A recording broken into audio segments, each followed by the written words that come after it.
제25장. 아브라함이 후처를 맞이하였으니 그의 이름은 그두라라. 그가 시므란과 욕산과 무단과 미디안과 이스박과 수아를 낳고, 욕산은 스와와 드단을 낳았으며 드단의 자손은 아수르 족속과 르두시 족속과 르움미 족속이며, 미디안의 아들은 에바와 에벨과 하녹과 아비다와 엘다아이니 다 그두라의 자손이었더라. 아브라함이 이삭에게 자기의 모든 소유를 주었고 자기 서자들에게도 재산을 주어 자기 생전에 그들로 하여금 자기 아들 이삭을 떠나 동방 곧 동쪽 땅으로 가게 하였더라. 아브라함의 향년이 175세라. 그의 나이가 높고 늙어서 기운이 다하여 죽어 자기 열조에게로 돌아가매, 그의 아들들인 이삭과 이스마엘이 그를 마므레 앞 헷 족속 소할의 아들 에브론의 밭에 있는 막벨라 굴에 장사하였으니 이것은 아브라함이 헷 족속에게서 산 밭이라. 아브라함과 그의 아내 사라가 거기 장사되니라. 아브라함이 죽은 후에 하나님이 그의 아들 이삭에게 복을 주셨고, 이삭은 브엘라헤로이 근처에 거주하였더라. 사라의 여종 애굽인 하갈이 아브라함에게 낳은 아들 이스마엘의 족보는 이러하고, 이스마엘의 아들들의 이름은 그 이름과 그 세대대로 이와 같으니라. 이스마엘의 장자는 느바요시요, 그 다음은 게달과 앗부엘과 밉삼과 미스마와 두마와 마사와 하닷과 데마와 여둘과 나비스와 게드마니. 이들은 이스마엘의 아들들이요 그 촌과 부락대로 된 이름이며 그 족속대로는 12 지도자들이었더라. 이스마엘은 향년이 137세에 기운이 다하여 죽어 자기 백성에게로 돌아갔고, 그 자손들은 하윌라에서부터 아수르로 통하는 애굽 앞 술까지 이르러 그 모든 형제의 맞은편에 거주하였더라.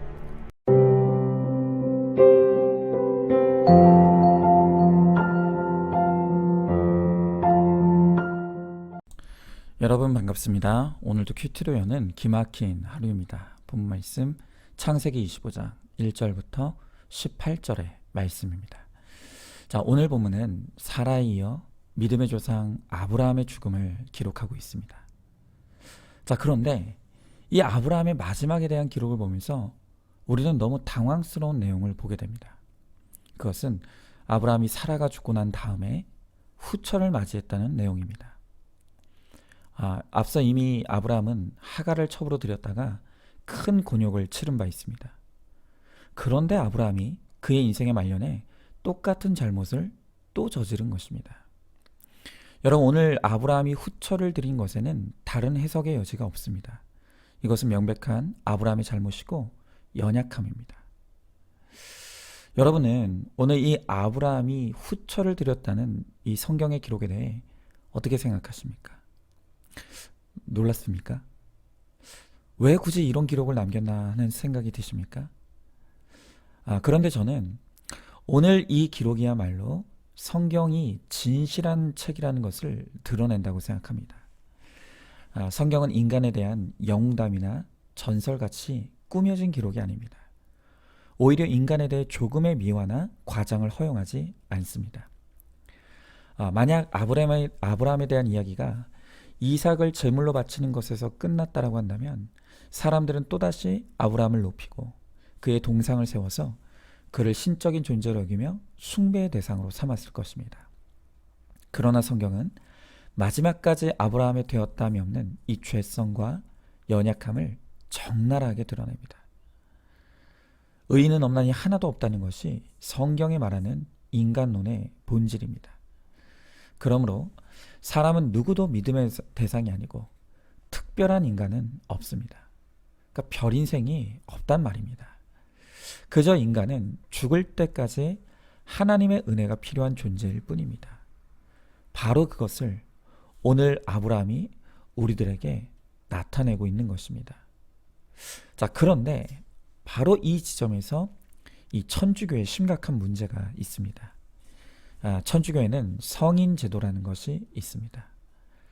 로마 카톨릭 교회에서 말하는 성인은 생존했을 당시에 영웅적인 덕행으로서 모든 신자들의 모범이 되어 로마 가톨릭 교회가 성인이라고 선포하는 사람을 일컫는 것이 바로 성인 제도입니다. 여러분, 이 로마 가톨릭이 인정하는 대표적인 성인이 바로 예수님의 어머니 마리아입니다. 천주교에서는 마리아를 일컬어서 성모 마리아라고 하죠. 그들은 성모 마리아를 찬양하는 찬송도 있고 또 마리아의 이름으로 기도도 합니다. 자, 그런데 성경을 한번 보십시오. 성경 어디에 인간을 가리켜 성인이라고 칭하는 곳이 한 군데라도 있습니까? 없습니다. 오로지 성경은 인간에 대해 가르치기를 인간은 100% 주인이며 모든 인류의 소망은 오직 예수님의 은혜와 하나님의 사랑밖에는 없다는 것을 분명하게 하고 있습니다. 오늘 아브라함의 후처에 대한 기록은 바로 그것을 다시 한번 드러내는 너무 중요한 구절이라고 할 수 있는 것입니다. 얼마 전에 저와 제 아내가 우리 교회 연세 지긋한 한 성도님을 신방하게 된 적이 있습니다. 그 성도님과 대화 중에 갑자기 목사님, 사모님, 기분 나쁘하지 말고 제 얘기 좀 한번 들어주세요 라고 하시는 겁니다. 그러면서 신신당부하시기를 제 아내를 향해서는 사모님, 절대 한시도 목사님 옆에서 떨어지지 마세요 그러십니다. 그리고 저를 향해서는 목사님, 어디를 가시든지 사모님을 항상 데리고 다니세요 그러시는 겁니다. 그래서 제가 무슨 말씀이세요? 물었더니 이분이 이어서 하시는 말씀이 당신께서 이제껏 신앙생활 해오면서 목회자들이 7계명에 걸려 넘어지는 모습을 몇 차례나 보았다는 것입니다. 처음에는 그 모습을 보면서 어떻게 목사님이 저런 죄를 지을 수 있나 했는데 나중에 생각해 보니까 그래도 목사도 사람인데 그럴 수 있지 또 수긍이 가더랍니다. 그럼에도 불구하고 목회자가 이런 죄에 걸려 넘어져 목회자의 가정도 깨어지고 또 교회도 깨어지는 모습을 보면서 너무 마음이 아프셨다는 것입니다. 그래서 앞으로 목회할 날이 너무 많은 젊은 목회자인 저를 보면서 이 어른께서 걱정이 되셨던 겁니다. 그래서 저와 제 아내에게 서로 어디를 가든지 절대로 떨어지지 말고 다른 사람에게 틈을 주지 말라고 당부하시는 것입니다. 여러분, 저는 정말 그날 이 성도님의 말씀이 얼마나 귀하고 감사했는지 모릅니다. 제가 이 이야기를 들을 때 제 마음에 그래도 내가 명색이 목사인데 어떻게 나를 보고 그런 말을 해? 이런 생각이 단 1%도 없었습니다. 정말 솔직히 말씀드리는데 저도 제가 걱정이 됩니다. 그냥 걱정이 되는 게 아니라 많이 걱정됩니다. 왜냐하면 제 아내도 아브라함 못지않은 정욕과 음란이 들끓고 있다는 것을 제가 알기 때문입니다. 여러분, 환경과 조건만 조성되면 뭐 저라고 별 수 있겠습니까? 저도 얼마든지 성적인 유혹에 넘어질 수 있다는 것이 정말 인정이 됩니다. 그래서 그날 그 어른의 따뜻한 사랑의 겉면이 저는 너무 감사했습니다. 여러분, 이게 정말 보통 심각한 문제가 아닙니다. 이렇게 한 세기를 연단받고 훈련받은 아브라함도 넘어졌는데 제가 어떻게 죄를 이길 수가 있겠습니까? 물론 저도 은혜를 구하며 기도하고 또 죄에 걸려 넘어지지 않기를 몸부림쳐야 할 것입니다. 그리고 저에게는 제 아내의 도움도 필요합니다. 그리고 우리 성도님들의 도움도 너무 필요합니다. 저를 위해 기도해 주시고 또 불꽃 같은 눈으로 저를 감시해 주셔야 합니다. 그렇게 해서라도 주님 부르시는 날까지 죄에 넘어지지 않고 목회 사역을 잘 감당하다가 부름받을 수 있다라고 한다면 더 이상 바랄 것이 무엇이 있겠습니까? 여러분, 인간은 누구라도 특별할 것이 없는 존재입니다. 오직 하나님 앞에 죄인임을 고백할 뿐인 것입니다. 자, 한번 질문해 봅니다. 혹시 내가 특별하게 여기는 대상이 있습니까? 특별한 기대에는 반드시 특별한 실망이 돌아오게 된다는 것을 알고 있습니까? 나는 절대 그럴 일 없다고 장담하는 사람이 사실은 가장 위험한 사람이라는 것을 깨닫습니까? 음란에 넘어지지 않기 위해 내가 구체적으로 적용해야 될 것이 무엇이라고 생각합니까? 자, 이렇게 아브라함은 인생의 가장 마지막에 후처를 드리고 서자를 낳는 오점을 남겼습니다. 그럼에도 불구하고 아브라함의 인생을 총평한다면 아브라함은 성공한 인생입니다. 왜 그렇습니까? 왜냐하면 그가 죽음을 맞이하고 열조에게로 돌아갔기 때문입니다. 오늘 8절의 말씀에 보니까 그의 나이가 높고 늙어서 기운이 다하여 죽어 자기 열조에게로 돌아가매라고 했습니다. 자, 여러분, 오늘 성경은 아브라함이 자기 열조에게 돌아갔다는 말로 그가 죽어 천국에 들어갔다는 것을 확실하게 확인하며 도장을 찍어주고 있습니다. 여러분, 지난 주일에 우리는 사라의 죽음을 앞서 보았죠. 그러면서 사라가 얼마나 찌질하고 치졸한 남편 때문에 고생하고 박복한 인생을 살았는지를 조명해 보았습니다. 그렇게 주일 예배를 마친 후에 제가 목자 모임을 가지면서 우리 여성 목자님들과 요즘 젊은이들 사이에서 유행하는 이 밸런스 게임을 했습니다. 그 밸런스 게임이 뭐냐면 비교 대상 둘을 제시하고 둘 중에 하나만 고르는 것이 그 밸런스 게임입니다. 제가 여자 목자님들에게 아브라함과 내 남편 이 둘밖에 나에게 선택지가 없다라고 한다면, 아브라함과 내 남편 중에 반드시 한 명만 골라야 한다라고 한다면 나는 누굴 고르겠는가라고 물었습니다. 물론 대다수의 목자들은 둘 다 싫다고 했습니다. 그래도 굳이 하나만, 둘 중에 한 명만 고르라고 한다면 모두가 예외 없이 아브라함보다는 그래도 내 남편이 더 낫다라고 대답해 주셨습니다. 여러분, 그렇습니다. 이 아브라함이 얼마나 실수가 많은 인생을 살았고 실패하는 인생을 살았습니까? 일일이 다 그 실패를 열거하기도 힘듭니다. 큰 건 몇 가지만 다뤄보면 아내를 2번이나 다른 사람에게 팔아먹고 처벌들여 자식도 낳았고, 거기다 아내가 죽으니 외롭다고 금세 후처를 들여서 서자까지 낳았습니다. 아브라함이 이런 사람입니다. 그러나 그럼에도 불구하고 아브라함은 끝까지 하나님을 놓치지 않았습니다. 자신의 되었다함이 없음을 솔직하게 인정하면서 회개하며 주님께로 돌이켰습니다. 그리고 결국 아브라함은 그 다사다난했던 육신의 삶을 마치고 자기 열조에게로, 즉 하나님이 계시고 사라가 먼저 간 그 하나님의 나라로 들어가게 된 것입니다. 여러분, 결국 인생의 결론은 구원입니다. 이 땅에서 기껏해야 100살 남짓한 시간 동안 무슨 일을 했던, 내가 얼마나 가지고 모았던, 그건 정말 중요한 것이 아닙니다. 가장 중요한 것은 죽음 이후에 영원의 세계에서 내가 어디로 가느냐, 여기에 우리의 실패와 성공 여부가 달려 있는 것입니다. 여러분, 바로 그것을 누가복음 16장에 부자와 거지 나사로 이야기가 잘 나타내고 있지 않습니까? 한 마을에 부자와 거지가 살았습니다. 부자는 명품 옷을 걸치고 날마다 호화로운 잔치를 벌이면서 누가 봐도 성공적인 인생을 살았습니다. 반면에 나사로라 하는 거지는 몸이 아파서 부자의 대문에 누워 부자의 음식 찌꺼기로 목숨을 연명하며 살아가는 누가 봐도 실패한 인생을 살았습니다. 그런데 이들이 어느 날 죽음을 맞이했습니다. 그런데 거지는 죽어 천사에 받들려 아브라함의 품에 들어갔다고 합니다. 반대로 부자는 죽어 음부, 그 지옥에 떨어져 영원한 고통을 당하게 되었다고 합니다. 여러분, 오늘 이 누가복음의 이야기를 통해 성경은 과연 누가 진짜 성공한 인생인가를 우리들에게 묻고 있는 것입니다.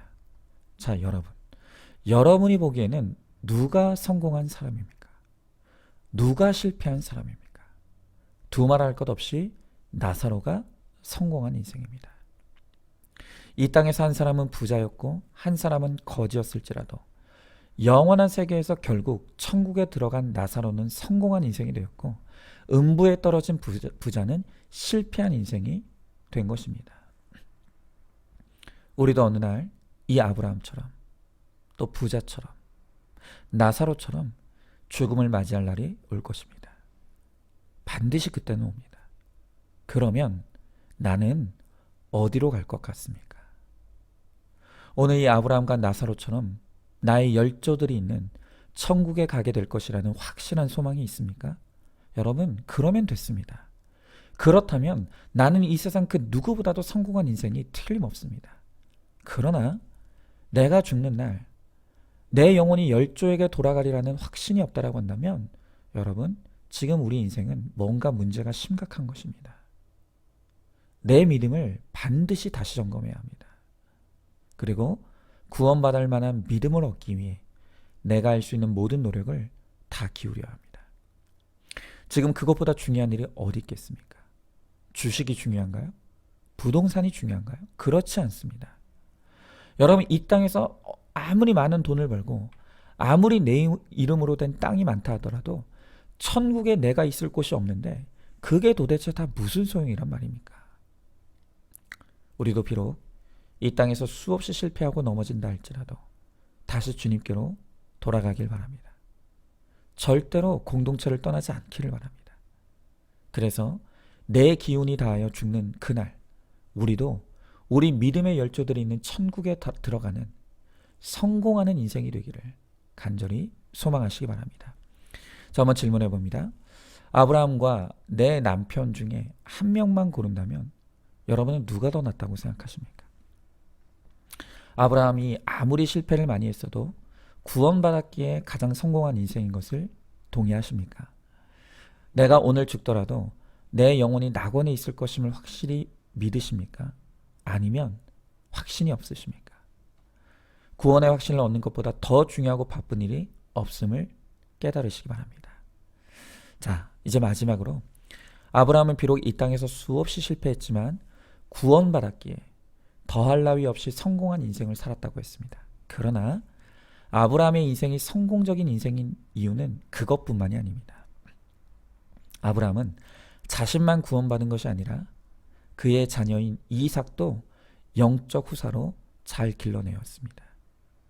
바로 이것이야말로 아브라함이 진짜 성공한 인생이라고 말할 수 있는 이유입니다. 자, 오늘 11절의 말씀에 보니까 아브라함이 죽은 후에 하나님이 그의 아들 이삭에게 복을 주셨고 이삭은 부엘 라헤로이의 근처에 거주하였더라 그랬습니다. 여러분, 하나님께서 아브라함 사후에 그의 아들 이삭에게 복을 주셨다고 합니다.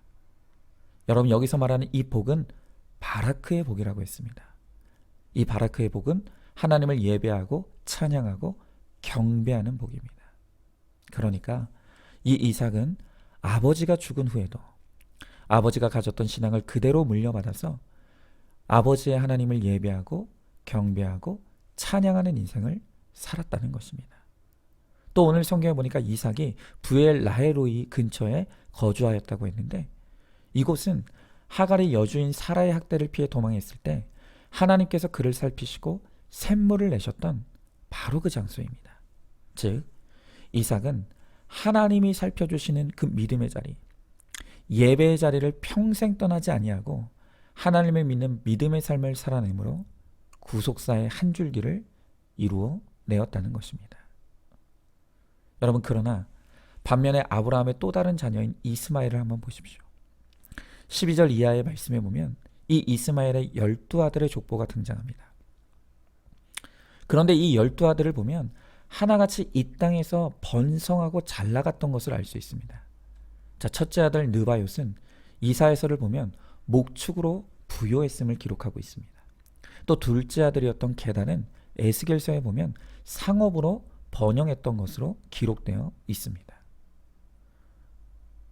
또 다른 아들들의 이름을 보면 압부엘, 하나님께 징계를 받은, 두마, 침묵, 하닷, 예리암이라는 뜻을 가지고 있습니다. 또한 막내 아들 아비스는 훗날 이스라엘 민족과 큰 전쟁을 벌이는 것으로 기록되어 있습니다.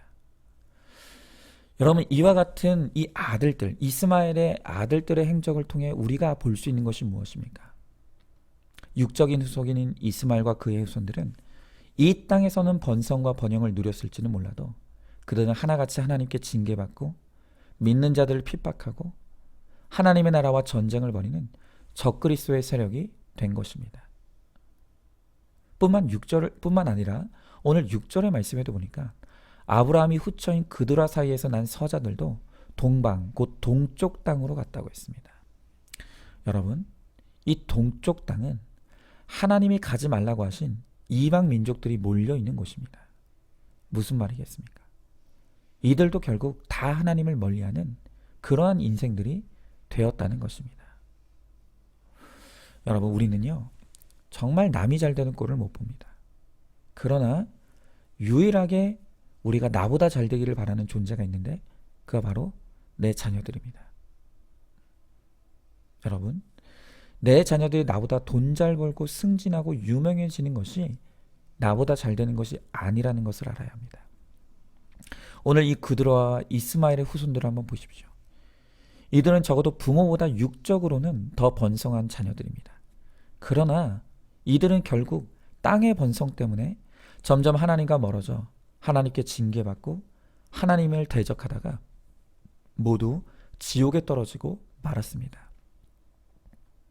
여러분, 정말 우리가 간절히 소망해야 될 것은 내 자녀들이 이 땅에서 나보다 더 예수 잘 믿게 되는 것, 나보다 더 주님께 쓰임받게 되는 것, 나보다 더 간절히 주님을 구하는 믿음을 갖게 되는 것, 이것을 소망해야 되는 것입니다. 그래서 내 자녀들도 열조에게로 돌아와서 이 땅이 아닌 천국에서 나보다 더 큰 상급을 누리게 되기를 우리는 소망해야 합니다. 우리가 내 사랑하는 자녀들과 천국에서도 영원히 함께 할 수 있고 내 자녀들이 천국에서 나보다 더 잘 되는 모습을 볼 수 있다면 여러분, 그것이 최고의 성공이 아니면 무엇이겠습니까?